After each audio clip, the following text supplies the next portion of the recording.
भगवान श्री कृष्ण द्वैपायन व्यास देव जी के द्वारा धृतराष्ट्र, पांडु और श्री विदुर जी जो साक्षात धर्मराज हैं, इनका प्रादुर्भाव हुआ। तीनों कुमारों के जन्म से संपूर्ण कुरुवंश, कुरुजांगल, कुरुक्षेत्र, इन तीनों में बड़ी उन्नति, बड़ी शांति, बड़ी प्रसन्नता हुई। जब धर्मात्मा पुरुष का जन्म होता है तो प्रकृति भी आनंदित हो जाती है। जब कोई यहाँ अधर्म करता है तो प्रकृति अपने को समेटने लगती है। जिस जलवायु से, अन्न से हमारा प्राण पोषण होता है, ये सब पृथ्वी गुप्त करने लगती है।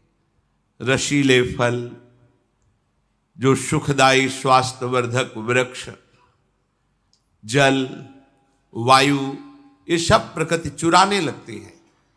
देखो, बड़े बड़े आम के ऐसे वृक्ष थे जिनमें कई सौ लोग आराम से नीचे बैठ सकते हैं, ढेर सारे फल निकलते। ऐसे आम, अलग अलग उनका स्वाद, अलग अलग गंध और स्वास्थ्यवर्धक, कोई उसमें केमिकल लगे हुए नहीं, सूख गए। देखो, वो विशाल काय आम वृक्ष कहां दिखाई दे रहे हैं। पानी प्रतिदिन धरा में नीचे ही चला जा रहा है, वाटर लेवल नीचे ही जा रहा है, ऑक्सीजन दूषित होता जा रहा है, अन्न शक्तिहीन होता जा रहा है, बुद्धि भ्रष्ट होती जा रही, विचार मर्यादा रहित होते चले जा रहे। ये इसका कारण है धर्म का पालन न करना, सत्य मार्ग में न चलना, भागवत धर्मों का पालन न करना। तो यहां कोई सुखी नहीं रह सकता। अभी थोड़ा अवसर है। कुछ ऐसे महापुरुष हैं जिन्होंने जीवन को जगत मंगल के लिए समर्पित करके निरंतर भगवत भजन में लगे।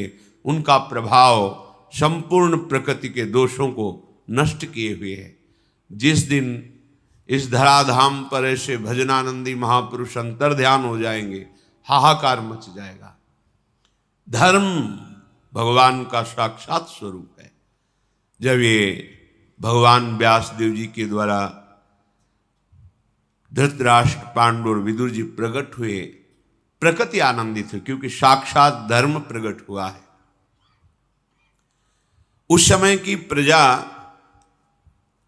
सत्य व्रत का पालन करने वाली, स्वभावतः याज्ञिक कर्मों में प्रवृत्ति, जैसे अभी स्वभावतः भोगों में प्रवृत्ति, उस समय भागवतिक कर्मों में प्रवृत्ति, धर्मानुकूल रह करके ही कोई क्रिया करना और एक दूसरे से ऐसा व्यवहार करना जिससे प्रसन्नता बढ़े, सुख बढ़े। महाभागवत भीष्म जी संपूर्ण राज्य में घोषणा कर दी, हमारे राज्य में कोई अधर्माचरण नहीं करेगा, सबको धर्म पूर्वक शास्त्र संयम के अनुसार वर्ताव करना होगा। और हर नगर में बड़े बड़े देव स्थान बनाए जाएं, हर नगर में यज्ञ कराई जाए, उनकी आज्ञा का पालन होता। धीरे धीरे तीनों कुमार बड़े हुए, उनका यज्ञोपवीत संस्कार हुआ।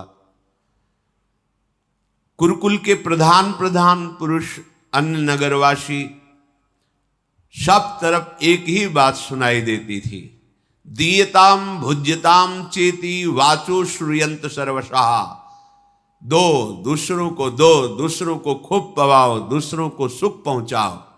यही संपूर्ण नगर में दूसरों को दो, दूसरों को सुख पहुंचाओ, दूसरों को भोजन पवाओ, दूसरों की विपत्ति में सहयोग करो। ये भागवत धर्म है। स्वसुख वांछा ये राक्षसी भाव है। धृतराष्ट्र जी, पांडु और परम बुद्धिमान धर्मस्वरूप विदुर जी, इनके प्रकट होने पर भीष्म जी को बहुत प्रसन्नता थी। इनको अपने पुत्र की भांति पालन किया। जो कुल परंपरा के संस्कार हैं वो कराए, फिर नियम से इनको ब्रह्मचर्य व्रत दिया गया। ये प्रणाली है जीवन को स्वस्थ, विवेकपूर्ण और प्रसन्नता पूर्वक काटने के लिए। ये जीवन प्रसन्नता पूर्वक कटे, इसके लिए ब्रह्मचर्य अत्यंत आवश्यक विषय है। ब्रह्मचर्य व्रत का भीष्म जी ने उन्हें पालन करवाया। एक होता है आजीवन नैष्ठिक ब्रह्मचर्य, एक होता समय के द्वारा ब्रह्मचर्य। जब तक पाणी ग्रहण संस्कार नहीं होता तब तक ब्रह्मचर्य। फिर उन्हें वेदों का स्वाध्याय कराया। स्वाध्याय में तत्परता पूर्वक, लगन पूर्वक भीष्म जी ने आदेश करके इन तीनों कुमारों को लगाया। फिर इनको शिक्षा दी आसन, प्राणायाम, व्यायाम। तो भीष्म जी ने उन्हें व्यायाम, प्राणायाम, आसनों का ज्ञान। जैसे आप कुछ मिनट सीधे आसन, हर नस नाड़ी में ऊर्जा शक्ति प्रवेश करती है। जब हम प्राणायाम, व्यायाम ये नहीं करते, आसन आदि, तो बहुत से अंग ऐसे हैं जिनको क्रियाशील होने में बड़ी कठिनता पड़ती है। प्राणवायु का शोधन, व्यायाम, इससे रक्त पवित्र होता है, हर अंग क्रियाशील हो जाता है। छोटी छोटी अवस्थाएं हैं, शुगर है, ब्लड प्रेशर है, ये सब आप अपनी दिनचर्या में ही नहीं तो कैसे? तेज कांति प्रकट होती है शरीर से जब प्राणायाम, व्यायाम, शुद्धन, धर्म पूर्वक चलना, बड़ा आनंदमय जीवन होता है। जब ये तीनों कुमार युवावस्था को प्राप्त हुए, धनुर्वेद, अश्वसवारी, गदायुद्ध, ढाल तलवार की, गज शिक्षा, नीति शास्त्र, ये सब शिक्षा दी गई। क्योंकि चक्रवर्ती सम्राट के पुत्र हैं, पदाधिकारी हैं, तो इन सब में प्रवीण होना अनिवार्य है। भीष्म जी ने अपने बड़ों के प्रति कैसा शिष्टाचार करना चाहिए, इसकी शिक्षा कराई। वेद वेदांगों के तत्वज्ञ महापुरुषों से बैठाल कर वेदांत शिक्षा कराई। गृहस्थी धर्म में ऐसे प्रवेश नहीं होता था। पूर्ण ज्ञान, पूर्ण एक तरह से महात्मा बनकर गृहस्थी में जाना, क्योंकि माया से युद्ध करना है। धनुर्विद्या में पांडु जी महाराज सबसे बढ़ चढ़ करके पराक्रमी वीर हुए। धृतराष्ट्र में शारीरिक बल अमोघ, क्योंकि नेत्र नहीं थे। और विदुर जी समस्त नीतियों के ज्ञाता, पूर्ण धर्म का ज्ञान रखने वाले, धर्म की सबसे ऊंची अवस्था को प्राप्त। अयम तु परमो धर्मो यदि योगे नात्म दर्शनम। धर्म की ऊंची अवस्था का नाम है आत्मज्ञान। अर्थात विदुर जी आत्मज्ञान संपन्न महापुरुष हुए। समस्त राष्ट्र के लोग ऐसे राजकुमारों को देखकर सुखी हुए। वीर पुत्रों को जन्म देने वाली काशीराज की दोनों पुत्रियां बहुत आनंदित हुई कि हमारे राजकुमार समस्त शास्त्र, शस्त्र, धर्म, राजनीति इसके ज्ञान से पूर्ण हुए हैं। हस्तिनापुर के सिंहासन पर विराजमान करने के लिए जब बड़े बड़े धर्मज्ञों और भीष्म जी के साथ विचार हुआ, तो धृतराष्ट्र जी को आंखों से अंधे होने के कारण उन्हें राज्य नहीं दिया गया और महाराज पांडु को उस सम्राट पद पर अभिषिक्त करने का निर्णय लिया गया।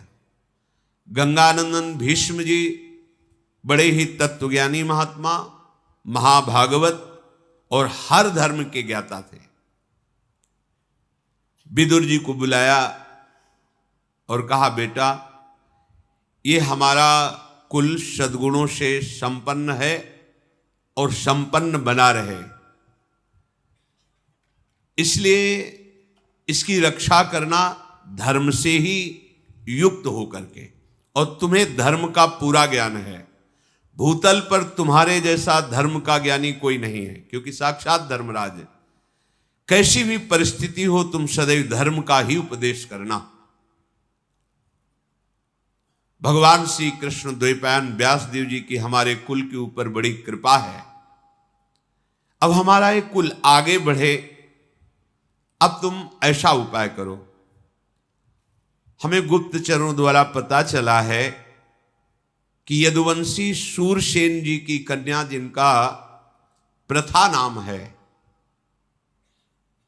राजा कुंती भोज ने गोद में उन्हें ले आए हैं और वो हमारे कुल के अनुरूप हैं। और हमें गुप्तचरों ने बताया कि गांधार राज सुबल, मद्र नरेश, इनकी भी कन्याएं हमारे कुल के अनुरूप हैं। हमने पता लगाया है ये सब धर्माचरण करने वाली और बड़ी ही सुंदर उत्तम स्वभाव वाली हैं, तो हमारे यहां इनका विवाह संबंध हो, ऐसा तुम विचार करो। भीष्म जी ने विदुर जी से कहा। विदुर जी बोले, भगवान आप हमारे पिता हैं, आप हमारी माता हैं, आप ही हमारे परम गुरु हैं। आप जैसा कह रहे हैं अक्षरशः सत्य है, वही विधान किया जाए जिससे तीनों राजकुमारियां हमारे यहां पधारे। भीष्म जी ने उत्तम ब्राह्मणों को सबसे पहले गांधार राज सुबल की पुत्री शुभलक्षणा गांधारी जी के यहां भेजा। पता लगाया, पता लगा कि वो देवाधिदेव महादेव जी की उपासना में तन्मय है गांधारी जी। कैसा जीवन, पवित्र जीवन होता। वरदायक भगवान शंकर की आराधना करके 100 बलवान पुत्रों के प्राप्त होने का वो वरदान प्राप्त कर चुकी हैं। ठीक ठीक पूरा पता लगाकर भीष्म जी ने गांधार राज जी के पास अपना दूत भेजा और कहा पूरा परिचय ठीक से देना जाके कि धृतराष्ट्र आंखों से रहित है, कहीं छुपाव मत करना। धृतराष्ट्र के लिए हमारे ये गांधारी ठीक रहेंगे, जाकर उनको प्रार्थना करो, निवेदन करो। गए, मैं हस्तिनापुर से आया हूं, बड़ा स्वागत हुआ उनका। और गांधारी जी को धृतराष्ट्र के लिए हम वरण करते हैं। दूत ने भीष्म जी की बात कही। जब गांधारी जी ने सुना कि मेरा वरण अंधे से हो रहा है, मेरे माता पिता राजी हो रहे हैं, उसी समय उन्होंने एक मोटा रेशमी वस्त्र लेकर कई परत करके अपनी आंखों में बांध लिया। ब्याह नहीं हुआ, ब्याह की बात चली है। सुंदरी तपस्या परायण कह सकती थी मुझे अंधापति नहीं चाहिए। माता पिता राजी, तुरंत रेशमी वस्त्र मोटा लेकर कई परत करके आंखों में बांध दिया। यदि मुझे ऐसे पति के साथ वर्ण किया जा रहा है जिसकी आंखें नहीं, तो मैं भी जीवन में किसी को नहीं देखूं। उसी समय पट्टी बांध ली। क्या धर्म है, क्या निष्ठा है। गांधारी उसी समय निश्चय किया कि अपने पति की हर विधान से मुझे सेवा करते हुए पातिव्रत धर्म का पालन करना है। अपने पति में कभी दोष नहीं देखूंगी, कभी उनकी आज्ञा का उल्लंघन नहीं करूंगी। गांधार राजकुमार शकुनी बड़े ही प्रवीण थे, द्यूत क्रीड़ा में, राजनीति में और छल विद्या कपट विद्या में भी। युवावस्था थी। पिताजी से आदेश लेकर अपनी बहन गांधारी को बड़ी सेना के साथ सुरक्षित हस्तिनापुर लेकर आए और बड़े आदर सत्कार के साथ भीष्म जी को प्रणाम करके कहा आपकी सूचना मिली, तो ये हमारी बहन है, धृतराष्ट्र जी के लिए हम समर्पित करते हैं। बहुत सा ऐश्वर्य भी लेकर के आए हुए थे। भीष्म जी की सम्मति से शास्त्र के अनुसार गांधारी जी का धृतराष्ट्र के साथ विवाह हुआ। शकुनी ने अपनी बहन को बहुत सा रत्न आभूषण आदि दहेज में दिया। भीष्म जी ने शकुनी का सम्मान किया। इसके बाद वो गांधार राजकुमार वापस चले गए।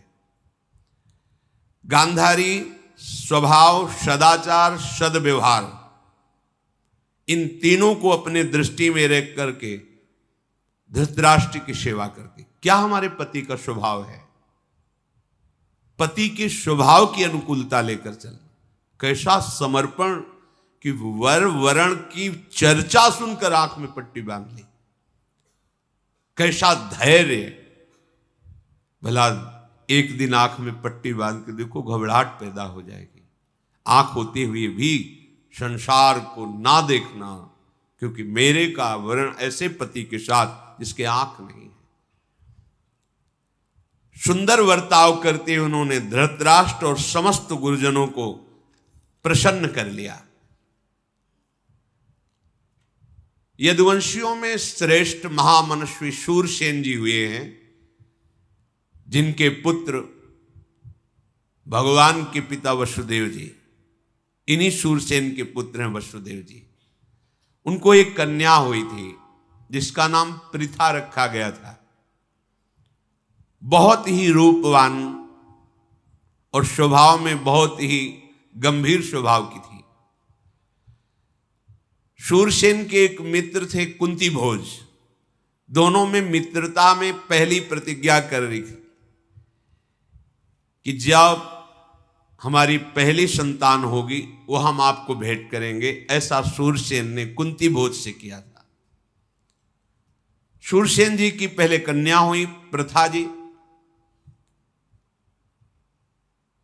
उन्होंने अपने मित्र को बुलाया और कहा, प्रतिज्ञा थी जो पुत्र या पुत्री होगी वो आप स्वीकार करते। शूरसेन की कन्या पृथा को कुंती भोज ने स्वीकार किया।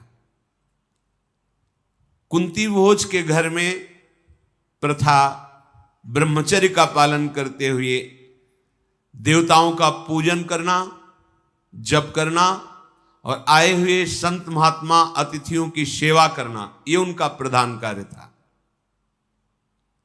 अभी कुछ अवस्था हुई ही थी कि बड़े ही कठोर व्रत का पालन करने वाले, धर्म में सदैव सावधान, तपस्या के महान धनी ब्रह्म ऋषि दुर्वासा जी पधारे कुंती भोज के यहां। वो अतिथि सेवा, संत सेवा में बड़ी प्रवीण थी पृथा जी। पृथा जी उनकी सेवा में लगी। यद्यपि वो बड़े ही क्रोधी और उग्र स्वभाव के थे, पर बहुत सहनशील, शांत रहकर सावधानी पूर्वक उनकी सेवा पृथा जी ने की।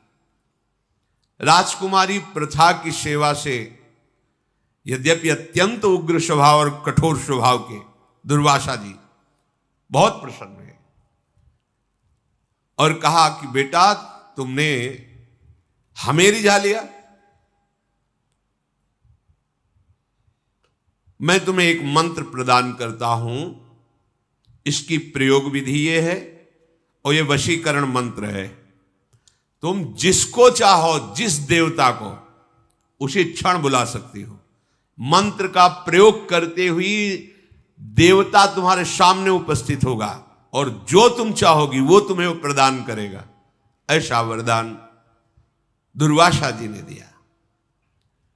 ब्रह्मर्षि दुर्वासा के कहने पर कुंती के मन में बड़ा कौतूहल हुआ। मैं जिस देवता को चाहूं उसको बुला सकती हूं। यद्यपि अभी कुमार अवस्था में ही थी। दुर्वासा जी के चले जाने पर एक दिन महल में सूर्य की किरणें अभी उदय ही हुए थे, आ रही थी। दृष्टि गई सूर्य पर। तो उन्होंने सोचा मंत्र का प्रयोग करके देखें। जो ऋषि ने कहा है कि बुलाते ही तुरंत, तो क्या सूर्य भगवान हमारे पास आ जाएंगे?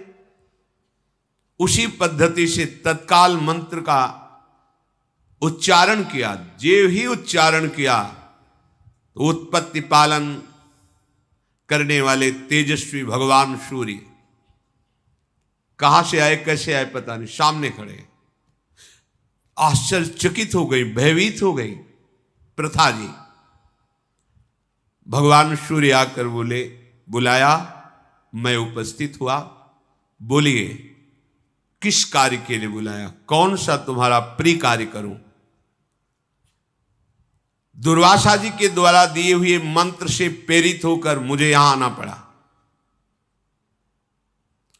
कुंती जी ने हाथ जोड़कर कहा प्रणाम करके कि भगवान, बस ऋषि ने मंत्र दिया था, मैं उसका प्रयोग करके देखना चाहती थी कि क्या ऐसा होता है। आ गए, आपसे हमें कुछ नहीं चाहिए, आप पधारिए, भय मत करो, हमारा आना व्यर्थ नहीं जाएगा। मेरा दर्शन अमोघ है, मेरा आवाहन व्यर्थ हुआ तो निसंदेह तुम्हें बड़ा पाप लगेगा। किसी भी बड़े देवता को प्रयोग के लिए नहीं बुलाया जाता कि हम मंत्र प्रयोग किए आ गए, हां ठीक है जाओ, ऐसा नहीं। लक्ष्य होना चाहिए, ये मेरा दर्शन व्यर्थ नहीं जाना चाहिए। भगवान सूर्य ने जब ऐसा कहा तो उनका, भगवान मुझे कोई आवश्यकता नहीं। तो उनका कि मैं तुम्हें एक पुत्र प्रदान करता हूं। तो अभी हमारी कुमार अवस्था है और ये बहुत निंदनीय होता है कि कुमार अवस्था में संतान होना। हे परम तेजस्वी सूर्यदेव, मुझे बहुत संकट में आपने डाल दिया। उन्होंने कहा राजकुमारी, तुम्हारे कन्या धर्म का नाश नहीं होगा, पर तुम्हें पुत्र होगा। कोई दोष नहीं लगेगा और तुम्हें गर्भ धारण नहीं करना पड़ेगा। भगवान सूर्य की कृपा से उसी समय महावीर एक पुत्र प्रकट हुआ। वो जन्म से ही दिव्य कवच और कुंडल धारण किए हुए, भगवान सूर्य के समान, जैसे सूर्य का प्रतिबिंब, ऐसे तेजस्वी बालक। जन्म के साथ कवच कुंडल धारण किए हुए उस बालक को भगवान सूर्य ने कहा इसका नाम कर्ण होगा और सब लोकों में महान दानी और बड़ा वीर ये पुत्र होगा।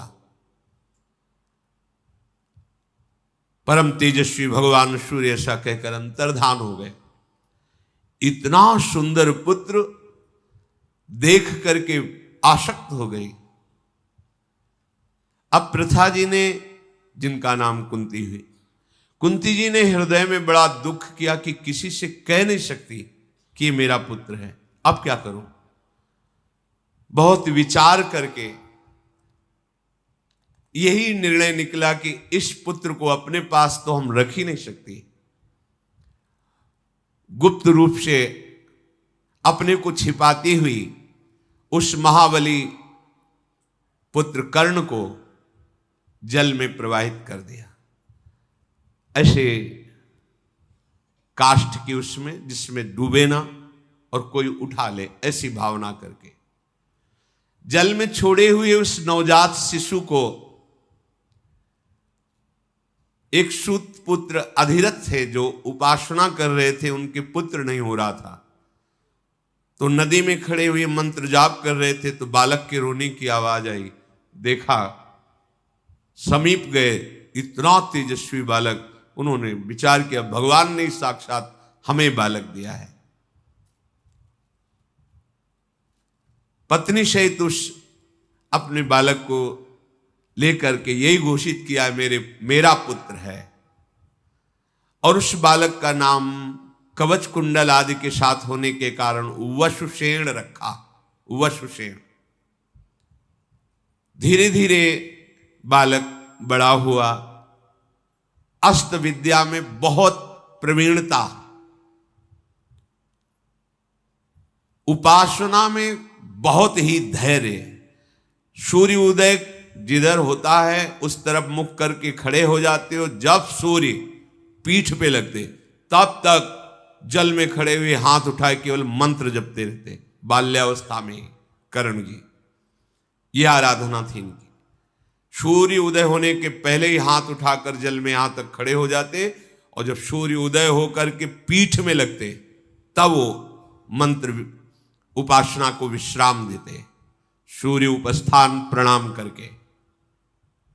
ऐसे मंत्र में जप में लगे हुए बुद्धिमान वीर कर्ण का ये नियम था कि जिस समय मैं आराधना में, उस समय कोई प्राण भी मांगे तो मैं दे दूंगा, ना नहीं निकल सकता। जब भगवान सूर्य ने देखा कि इसका नियम पक्का है और कोई भी मांगेगा तो ये सब कुछ दे सकता है, तो स्वप्न में आके कहा कि बेटा तुम मेरी आराधना कर रहे हो और मैं भी तुम्हारा पिता हूं, इसलिए तुम्हें संकेत कर रहा हूं कि एक समय ऐसा होगा देवराज इंद्र ब्राह्मण के रूप में इसी उपासना के बीच में आएंगे और तुमसे कवच कुंडल मांगेंगे, तुम उन्हें मत देना। कवच कुंडलों का वो अपहरण कपट पूर्वक करना चाहते हैं, क्योंकि जब तक कवच और कुंडल विराजमान रहेगा कोई तुम्हारे शरीर का छेदन भेदन नहीं कर सकता। मैं तुम्हें ये संकेत दे रहा हूं कि कोई भी ब्राह्मण आकर यदि कवच कुंडल मांगे तो मत देना, क्योंकि ब्राह्मण नहीं, वो देवराज इंद्र होंगे, मुझे पता है। कर्ण ने कहा भगवान मेरा नियम है, यदि उस समय इंद्र या कोई भी ब्राह्मण आकर के मुझसे याचना करेंगे तो आपके इस आदेश का पालन मैं नहीं कर पाऊंगा। मैं उसके हित के लिए प्राण भी दे दूंगा। ये कवच कुंडल क्या है? और कहीं देवताओं के अधिदेवता इंद्रदेव ब्राह्मण रूप में आवे और ये जान लेने पर भी कि वो मुझसे मांग रहे हैं देवराज इंद्र, मैं नहीं रुक सकता, मैं तो दूंगा ही। स्वप्न में ऐसा कहकर भगवान सूर्यदेव अंतर्धान हो गए। कर्ण ने विचार किया ये स्वप्न नहीं था, ये तो साक्षात जैसा ही था।